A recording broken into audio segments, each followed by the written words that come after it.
Olá, minha gente, sou Raíssa, estou de volta com mais um podcast do blog Só Futebol Não.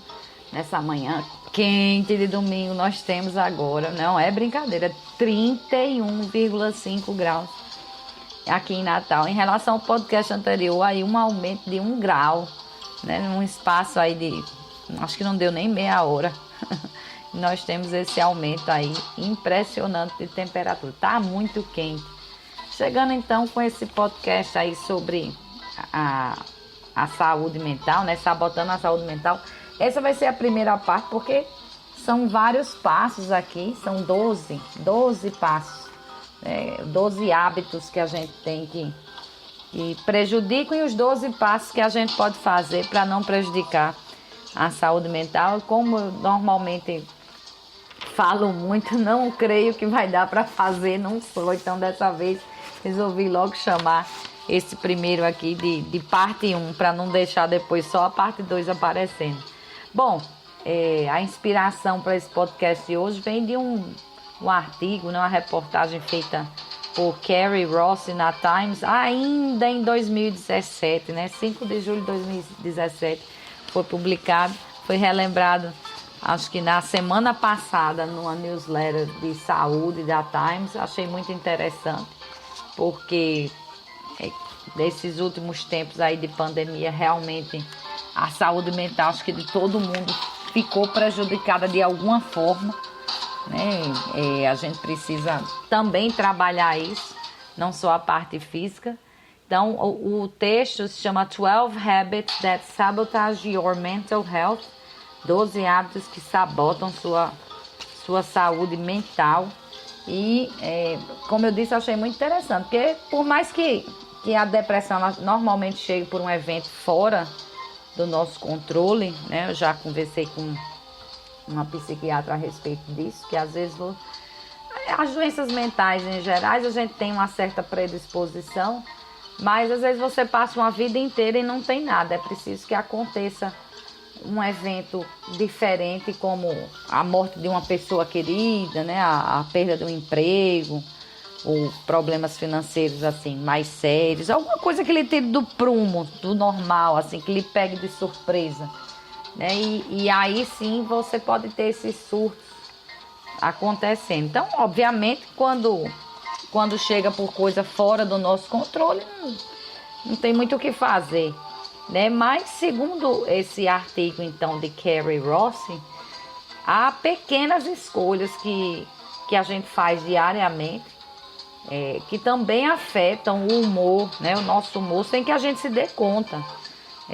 E aí ela dá exemplos os hábitos que a gente tem, por exemplo, nas redes sociais, a nossa atividade física, né? O nível da nossa atividade física e até o nosso jeito de andar. Confesso que eu não esperava por essa, né? Segundo apontou, então, Carrie Ross lá nessa reportagem.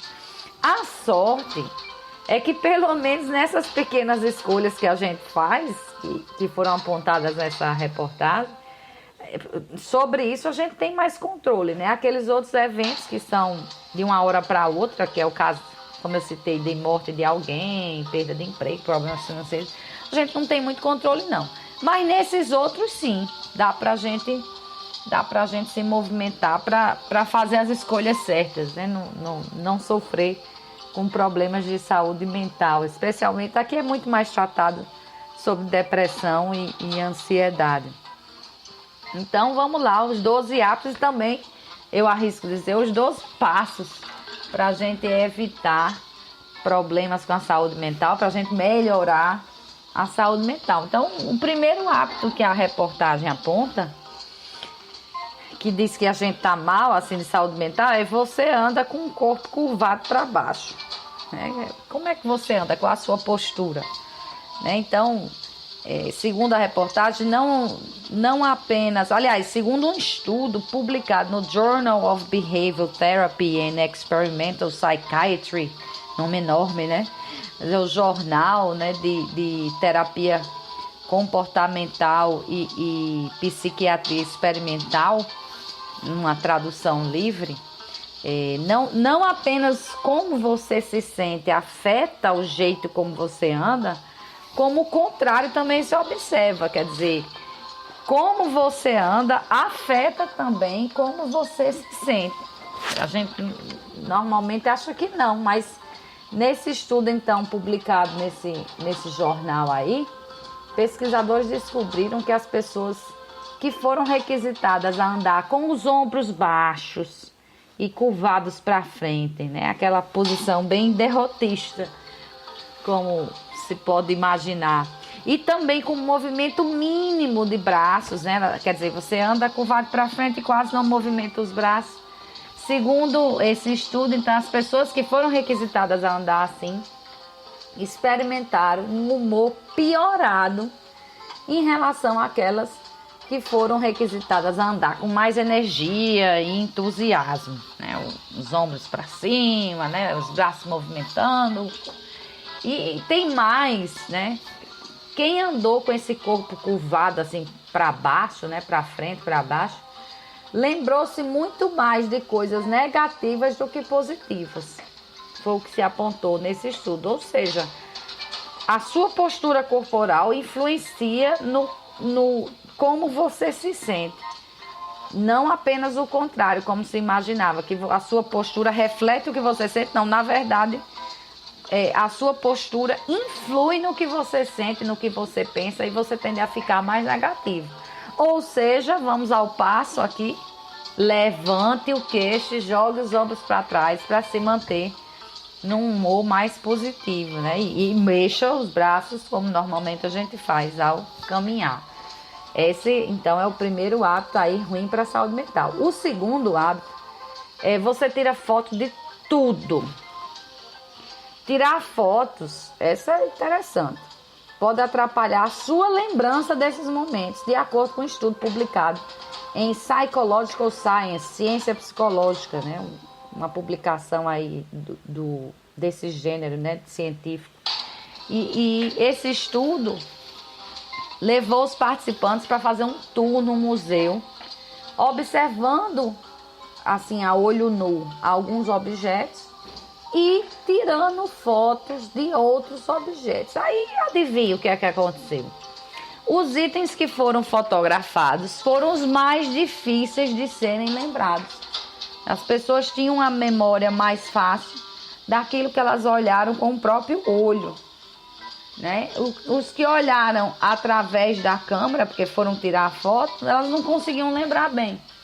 E isso, segundo o pessoal envolvido nesse estudo, isso acontece porque a lente funciona como um véu, cobrindo os olhos. E o pior é que a gente nem percebe que esse véu está lá, que a lente está lá. Porque como a gente está conseguindo enxergar, mas a gente não está enxergando apropriadamente, a gente está enxergando com um filtro, né, que é essa tela. Ou seja, preste mesmo atenção no que você fotografa, quer dizer, olhe bem antes de você fotografar. Ou melhor ainda, segundo a publicação, não fotografe, né? Apenas aprecie o momento com todos os seus sentidos. Uma coisa que tem ficado difícil de acontecer realmente. A gente vê um show, etc., a quantidade de celulares para cima, filmando aquela música maravilhosa que está sendo tocada, não sei o quê, quando você deveria estar aproveitando aquele momento, né? Ouvindo a música, dançando, cantando e não filmando para assistir com um véu, né? Com um filtro que não é o seu próprio olho. Então, tá aí. Isso influencia também na sua saúde mental, faz com que você não consiga lembrar das coisas direito, dessas coisas que você utilizou a câmera para registrar. O terceiro hábito que está afetando aí a sua saúde mental.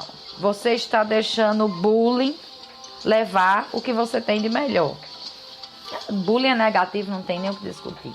Mas acontece que ele acontece, né? Ele ocorre não só na escola. O bullying também acontece no trabalho. E aí um estudo lá mostrou mais ou menos 54 milhões de trabalhadores, ou seja, 35% dos trabalhadores dos Estados Unidos sofrem bullying em algum momento da carreira, ou seja, no trabalho. E mais, 70% dos trabalhadores já presenciaram alguma forma de bullying no trabalho. Não que necessariamente tenha acontecido com eles, mas aconteceu no ambiente de trabalho e eles presenciaram. E esse ataque nesse lugar que deveria ser um lugar de orgulho, de autoestima, que você está produzindo e recebendo dinheiro por aquilo, e sendo valorizado por aquilo, ele é devastador, segundo os especialistas, porque ele chega ao ponto de dificultar a vontade que a pessoa tem de se levantar da cama e trabalhar, ou seja, depressão, joga a pessoa na depressão. E aí, qual é o passo para resolver isso? Segundo um instituto chamado The Workplace Bullying Institute, que é o instituto do bullying que acontece no local de trabalho, ele recomenda primeira coisa que você faça uma consulta médica para discutir sua saúde física e mental, saber se realmente você não está com uma coisa assim mais grave que está lhe afetando. Mas depois, há alguns passos a serem seguidos. Olha, passos dentro do passo, né? Primeiro, né? Lembre-se de que o bullying nunca é culpa sua, nunca. O bullying não tem nada a ver, estão fazendo bullying com sua habilidade laboral, mas ele não tem nada a ver com a sua habilidade laboral. Ele acontece por uma questão de controle e poder. A pessoa deseja lhe controlar, né? E acha que tem esse poder disso. O segundo passo para fazer é documentar o bullying. Você vai anotar lá data, hora, local, outras pessoas presentes naquele momento do bullying. O terceiro passo é você guardar evidências físicas, anotações. Se aquela pessoa fez uma anotação para você com bullying, comentários, e-mails, o que seja, você guarda isso. Essas são as evidências físicas. O quarto é denunciar o bullying em si, a pessoa designada no seu trabalho. Aqui você tem que ter um pouco mais de cuidado, porque pode ser que a pessoa designada no seu trabalho para isso seja que está praticando bullying com você. Então você teria que ir a uma pessoa superior. O quinto passo, né, para você se livrar disso é você confrontar a pessoa responsável pelo bullying na presença de uma testemunha do trabalho, uma pessoa superior, alguma coisa assim, pedindo para que essa pessoa que faz o bullying, ela pare, né? E você vai fazer isso com calma, de forma direta e educada. Esse pode ser até o passo mais importante, a depender da situação em si. O sexto passo é procurar saber da política da empresa a esse respeito. Eu colocaria até esse passo antes de você denunciar. Você descobrir o que é que a empresa faz a respeito. Ela faz alguma coisa, ela não faz? Como é que a legislação trata disso, né? E para isso, aqui tem um sétimo passo, eu já boto junto desse, em vez de ser um sétimo passo. Eu coloco junto, que é procure ajuda de um advogado, ou melhor ainda, eu acho que primeiro, antes de advogada, procure o seu sindicato. Deve ter um sindicato, ele certamente vai saber lhe ajudar nessa questão. E o último passo, que eu também não coloco como último, eu colocaria antes de você denunciar e confrontar, converse com colegas para pedir apoio, né? Pode até ser que outras pessoas estejam sofrendo a mesma coisa que você e você não saiba, mas é interessante ter esse apoio. Então, terceiro hábito que nos faz sofrer muito mentalmente é estar sofrendo o bullying, né? Deixando o bullying levar o seu melhor no trabalho. O quarto é você não se exercita. Esse é até imaginável. Se você se tornar uma pessoa mais ativa, pelo menos 3 vezes por semana, isso aí, segundo estudo, já diminui em 19% o risco de depressão. Então, o passo aqui é o mais simples possível. Vá para a rua e mexa-se, né? Nem precisa ser por muito tempo. Por exemplo, se você tem as tarefas diárias, costuma fazer de carro, de ônibus, se puder ir caminhando, melhor. Ou, por exemplo, deixar o elevador de lado para usar a escada. Já vai resolver muita coisa, né? Então, olha, como eu imaginei, não temos mais tempo para falar dos outros passos nesse podcast, né? Então, no próximo fim de semana, né, no próximo domingo, a partir das 10 horas, espero voltar com a parte 2, porque tem muita coisa interessante que a gente até nem imagina do que a gente faz que afeta a saúde mental. Mas, por enquanto, esses 4 passos aí já devem resolver muita coisa na vida de quem está sofrendo com esse assunto, que é quase todo mundo, né? Bom domingo, boa semana e até lá.